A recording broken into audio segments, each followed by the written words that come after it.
বিশ্ব জয় করে ইতিমধ্যেই তাক লাগিয়েছেন ভারতীয় মহিলারা। ধীরে ধীরে খেলাধুলায় ঝোঁক বাড়ছে মেয়েদের।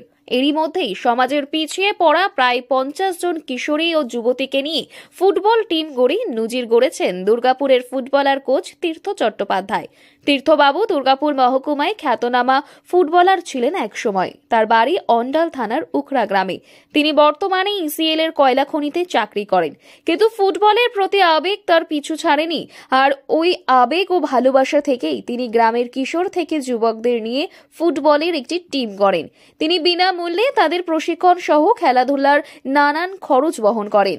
আমি খেলেছি 96 থেকে শুরু করেছি। এখন আপনার মানে এজ হয়েছে, খেলা ছেড়ে দিয়েছি। তারপরে এবার মাঠে আস্তে আস্তে যেমন হয়, হ্যাঁ, কিছু মেয়ে বললো খেলবো, এই করতে খেলা শুরু। ক্যাম্প স্টার্টিং হয় 2001-এ, তখন মেয়ে ছিল 18টা।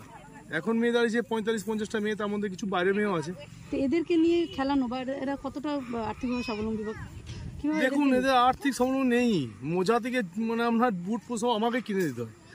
মানে হয়তো কেউ আছে, কিছু বন্ধু আছে বা কিছু সংস্থা আছে, হয়তো কিছু দেয়, বল দেয়, বা যেমন ডিভিসি এসে 2টো বাথরুম করে দিয়েছে, এইগুলো করে দিয়েছে। কিছু কিছু লোক এসে করে সাহায্য করেছে, কিন্তু প্রতিদিনের যে খরচাটা সেইটাতে কেউরির মানে অত মাথা ব্যথা নেই। সেটা আপনি ব্যক্তিগতভাবে কি শুধু ভালোবাসার থেকে ভালোবাসা, খেলা প্রতি ভালোবাসা, আর কিছু কি আছে? এখনকার যুগে খেলার বাচ্চারা অনেক কষ্ট জিনিস, শুধু তো মোবাইলের যুগ। হ্যাঁ, বাচ্চারা মাঠে টানাটা অনেকটা। কিন্তু আমি আমার যেমন নিজের ছেলেকে দেখি, সেরকম আমার মেয়েগুলোকে আমি মেয়েই ভাবি। একই ব্যাপার, ওই মেয়ের পেছনে খরচা করি। কয়েক বছর আগে এলাকার আদিবাসী সম্প্রদায়ের কিশোরী ও যুবতীদের নিয়ে একটি ফুটবল টিম তিনি তৈরি করেন। ওই মেয়েরা প্রশিক্ষণ প্রাপ্ত হয়ে জেলা থেকে রাজ্য স্তরের প্রতিযোগিতায় অংশ নিচ্ছে।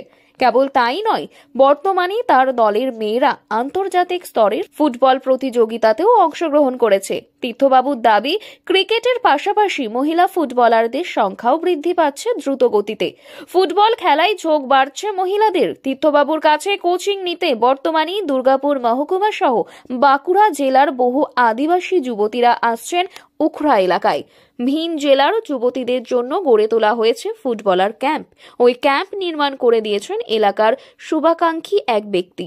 ওই ব্যক্তির সহযোগিতায় উখড়া এলাকায় পূজারী ময়দানে উখড়া পূজারী ফুটবল কোচিং ক্যাম্প গড়ে তুলেছেন তীর্থবাবু। সেখানে প্রায় 50 জন মহিলা সহ প্রায় 200 জন ফুটবলার প্রশিক্ষণ নিচ্ছে। ওয়ার্ল্ড কাপ জয় করেছে মেয়েরা, ইন্ডিয়ান টিম ওমেন্স। আর আমরাও চাই ফুটবলের থেকেও যাতে আমরাও কোয়ালিফাইড হয়ে ইন্ডিয়া খেলি, একদিন ইন্ডিয়া খেলে আমরাও ওয়ার্ল্ড কাপ জিতি। সেটা আমাদের স্বপ্ন অনেক দিন আগের থেকেই। আমরা কোয়ালিফাইড করতে পারি না, তো আমি চাই একদিন না একদিন আমাদের ইন্ডিয়ান টিম কোয়ালিফাইড করুক আর ওয়ার্ল্ড কাপ জিতুক। কোথায় কোথায় খেলেছো?